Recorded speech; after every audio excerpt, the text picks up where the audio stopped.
Hello everyone, welcome to W Scoop Tech. Myself Deep और हम लोग पढ़ रहे हैं सी प्रोग्रामिंग। फ्रेंड्स, आज के इस वीडियो हम लोग अगेन बात करने वाले हैं मल्टी डायमेंशनल एरे के बारे में। प्रीवियस वीडियो में हमने देखा था कि मल्टी डायमेंशनल एरे किस तरह से मेमोरी में बनता है, हमारा कंपाइलर उसके पीछे क्या मेहनत करता है। हमने ये भी देखा था कि उसको किस तरह से इनिशियलाइज करते हैं और किस तरह से उसको डिक्लेयर करते हैं। नाउ आज की इस वीडियो हम लोग बात करेंगे कि अगर अपने पास में एक मल्टी डायमेंशनल एरे है तो उसमें किस तरह से इनपुट आउटपुट का काम किया जाएगा। ठीक है, मतलब उसमें इनपुट किस तरह से लिया जाएगा और आउटपुट किस तरह से दिया जाएगा। तो एक बार देखते हैं फटाफट कि वो क्या है हमारे प्रोग्राम। ठीक है, छोटा सा प्रोग्राम ही है, ज्यादा इसमें कुछ है नहीं। तो मैं ये मान के चलता हूँ कि आपने हैश इंक्लूड वगैरह कर लिया होगा और आपने इंट मेन लिख लिया होगा। अब मैं यहाँ पर एक 2 डायमेंशनल एरे को जनरेट कर रहा हूँ या बना रहा हूँ। ठीक है, तो मैंने 2x2 का एक मैट्रिक्स बनाई है। ठीक है, तो ऐसा करने पर लॉजिकल जो डायग्राम होगा वो कुछ इस तरह से होगा। ठीक है, नाउ ये मैं लिख देता हूँ 0 1 0 1। ठीक है दोस्तों, ऐसा बन गया। अब हमें इसके अंदर यूजर से वैल्यू पूछनी है, तो जाहिर सी बात है कि अब यूजर से पूछेंगे तो स्कैनफ चाहिए होगा हमें।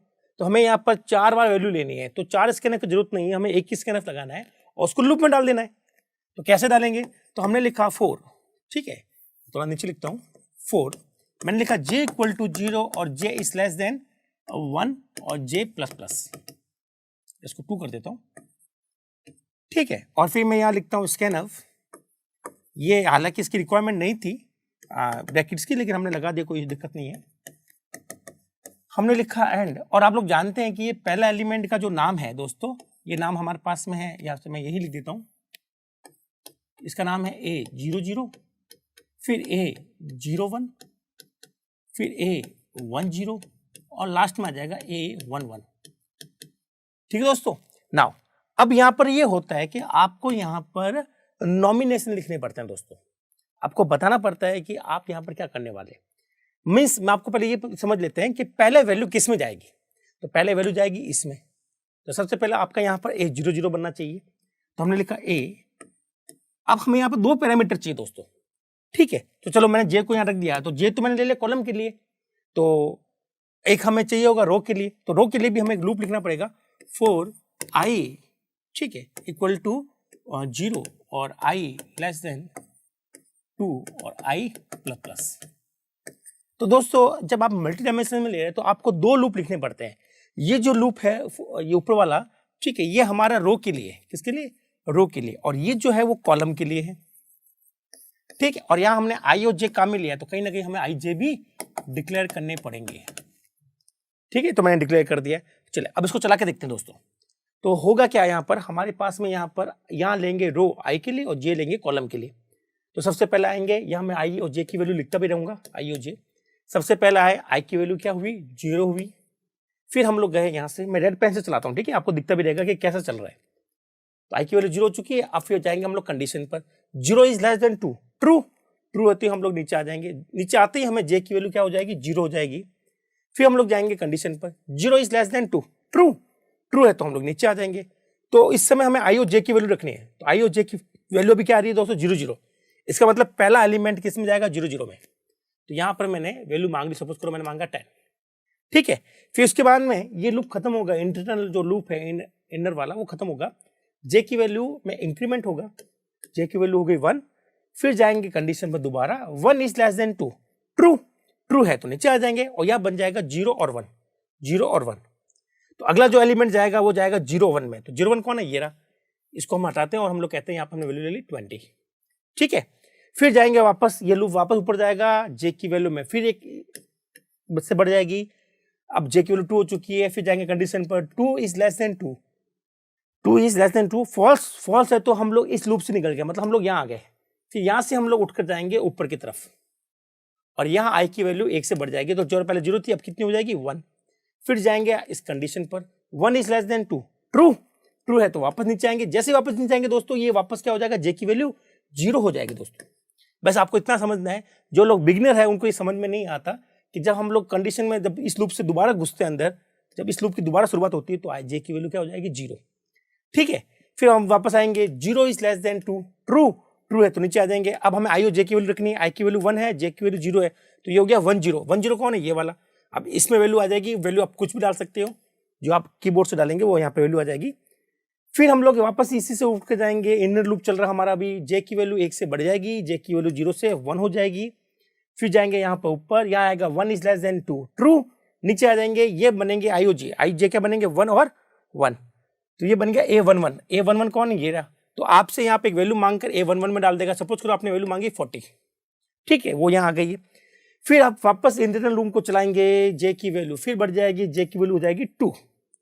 फिर जाएंगे यहाँ पर 2 इज लेस देन 2, ट्रू या फॉल्स, फॉल्स, फॉल्स, तो हम लोग वापस इस लूप से बाहर आ जाएंगे।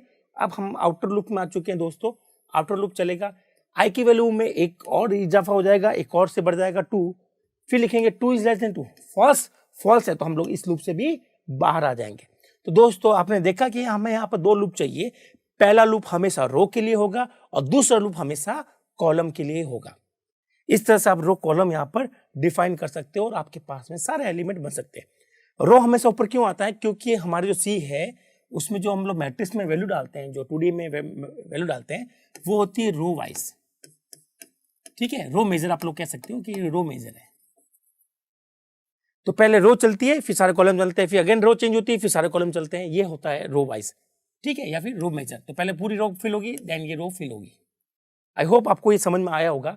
अब दोस्तों सेम लूप आपको जब प्रिंट करते हैं, अगर मैं इसको प्रिंट करना चाहूं तो आपको दोबारा यही चीज लिखनी पड़ेगी, बस आपको कॉपी पेस्ट कर लीजिएगा उसको, यहां पर आपको इसके जगह क्या लिखना पड़ेगा, प्रिंट एफ, और आपको यहां से एंड को हटाना ताकि हम लोग वैल्यू को प्रिंट कर सके, ठीक है। तो ऐसा करेंगे तो हमें क्या मिल जाएगी, उसकी पूरी की पूरी वैल्यू मिल जाएगी।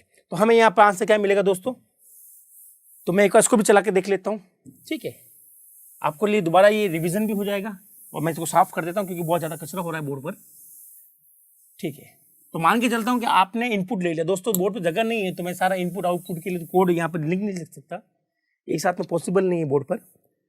चलो मैं ये मान के चलता हूँ आपने यहाँ पर ले लिया और आपने यहाँ पर इनपुट वाला काम भी कर लिया है, ठीक है, आपने इनपुट वाला काम भी कर लिया है। और ऐसा करने पे आपके पास में जो वैल्यू है, ठीक है, वो कुछ इस तरह से है 10, 20, 30 और 40, ये 0, ये 1 है, ये 0 और ये 1, ठीक है। अब इसको प्रिंट करने की बात करते हैं। अगेन हमें 2 लूप चाहिए होंगे, i equal to 0, i is less than equal to या लेस देन 2 कर देता हूँ मैं, और i प्लस प्लस, एक लूप और चाहिए होगा हमें j के लिए, ये जो कि कॉलम चलाएगा, j की value 0, j is less than 2 और j प्लस प्लस, ठीक है, और ये हमारा लूप खत्म। यहाँ हमें लिखना पड़ेगा प्रिंट एफ, और हम लोग वैल्यू को प्रिंट कर रहे हैं a ऑफ i और j,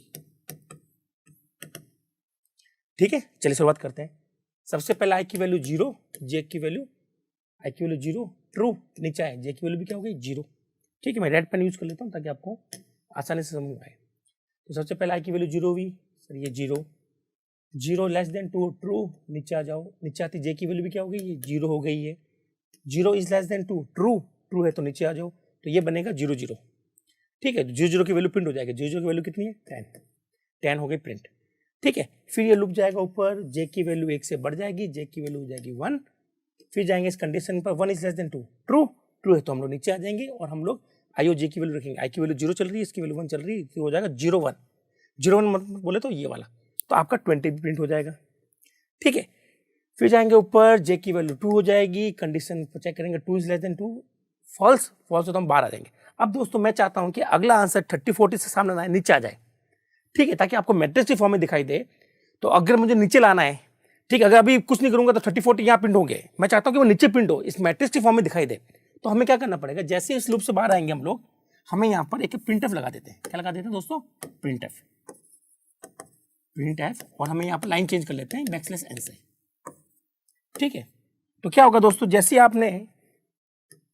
जैसे आपका ये वाला प्रिंट एफ खत्म होगा, ये वाला लूप खत्म होगा, तो ये आपका इतना प्रिंट हो चुका है, फिर आपकी ये वाली लाइन चलेगी प्रिंट एफ वाली, तो आपका क्या होगा, कर्सर नीचे आ जाएगा, नीचे आ गया, ठीक है। फिर यहाँ से हम लोग दूसरा लूप चलाएंगे, आउटर जो लूप है वो चल जाएगा, i की वैल्यू क्या हो जाएगी, 1 से बढ़ जाएगी 1 हो जाएगी, 1 is less than 2 true, true होती है, हम लोग नीचे आ जाएंगे, j की वैल्यू अगेन क्या हो जाएगी हमारे पास में 0, फिर 0 इज लेस देन 2 ट्रू, तो ये बन जाएगा i और j की वैल्यू दो, i की वैल्यू 1 है, j की वैल्यू 0 है, तो ये बन गया 1 0, 1 0 बोले तो ये वाला, तो ये हो जाएगा प्रिंट 30, ठीक है। फिर ऊपर जाएंगे, j की वैल्यू हो जाएगी 1, ये हो जाएगा ट्रू, ये बन जाएगा i और j की वैल्यू 1 और 1, तो ये बन गया 1 1, 1 1 कौन है भाई 40, तो 40 प्रिंट हो गया। फिर जाएंगे ऊपर, j की वैल्यू हो जाएगी 2, 2 इज लेस देन 2 फॉल्स, नीचे आएंगे लाइन चेंज हो जाएगी, हम लोग यहाँ आ जाएंगे हमारा कर्सर, ठीक है।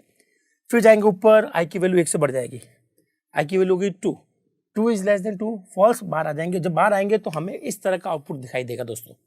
अगर मैं यहाँ से ये प्रिंटफ हटा दूँ तो आपको आंसर कुछ ऐसे दिखाई देने वाला था 10, 20, 30, 40। अगर आपको ऐसा देखना है तो आप इस प्रिंटफ को हटा दें। अगर आपको मैट्रिक्स की फॉर्म में ही देखना है तो आप इस प्रिंटफ को लगाएंगे तो आपके पास में मैट्रिक्स की फॉर्म में, मतलब आपको डाटा जो है वो टेबल की फॉर्म में या 2 डायमेंशनल की फॉर्म में दिखाई देना शुरू हो जाएगा दोस्तों। आई होप आपको ये पता चल गया होगा कि हम लोग किस तरह से 2 डायमेंशनल एरे के अंदर इनपुट लेते हैं, उसको प्रिंट करते हैं। तो हमें डिक्लेरेशन पता चल चुका है, हमें ये पता चल चुका है कि उसमें किस तरह से इसको मेमोरी में इम्प्लीमेंट किया जाता है। हम ये भी जान चुके हैं कि उसको इनिशियलाइज कैसे करते हैं 2D को। अब हमने इसमें इनपुट आउटपुट लेना भी सीख लिया है, ठीक है। तो ये हमारे पास में पूरे के पूरा 2 डायमेंशनल एरे है। आप चाहें तो जितने कॉन्सेप्ट हमने 1D के साथ में लगाए थे पॉइंटर के, आप सारे के सारे यहाँ पर भी लगा सकते हैं, ठीक है। तो ऐसा करने पर बस प्रोग्राम थोड़ा सा कॉम्प्लेक्स हो जाता है, तो जनरली 2D के साथ हम लोग पॉइंटर को यूज़ नहीं करते क्योंकि वो प्रोग्राम की कॉम्प्लेक्सिटी को बढ़ा देता है। तो 2D के बहुत ही रेयर प्रोग्राम होते हैं, बहुत ही कम प्रोग्राम हम लोग करते हैं प्रैक्टिकल लाइफ में, तो आप यहाँ पर 2D को रहने दें, ठीक है। आप चाहें तो जितना चाहें उसको पॉइंटर के साथ में आप पढ़ सकते हैं, समझ सकते हैं, आगे बढ़ सकते हैं। तो आई होप आपको 2D के बारे में आइडिया मिल गया होगा, ठीक है। बाकी जितने भी कंसेप्ट अपने 1D के साथ अप्लाई किए बोलते हैं, सबके सब आप लगा सकते हैं दोस्तों। तो दोबारा सेम चीज़ रिपीट करने से कोई फायदा नहीं है। अगर आप चाहते हो 2D के साथ में और क्या क्या किया जा सकता है, तो आप 1D के साथ में सारे ऑपरेशन देखिए कि जो मैंने अप्लाई किए थे कि 1D के साथ में कैसे कैसे ऑपरेशन किस किस तरह से वर्क किए थे, सारे के सारे अप्लाई कर सकते हैं, ठीक है। बाकी सारे जो कंसेप्ट है वो मैंने आपको बता ही दिया कि 2D के अंदर किस तरह से काम होता है, किस तरह से चलता है। आई होप आपको 2D के बारे में भी आइडिया हो गया होगा, आप सारे के सारे प्रोग्राम बना सकते हैं 2D से कॉन्सेप्ट से, ठीक है। चलिए, तो इस वीडियो हम लोग केवल इतनी ही बात करेंगे। नेक्स्ट वीडियो में दोबारा एक नए टॉपिक के साथ दोबारा मिलते हैं। तब तक के लिए थैंक यू।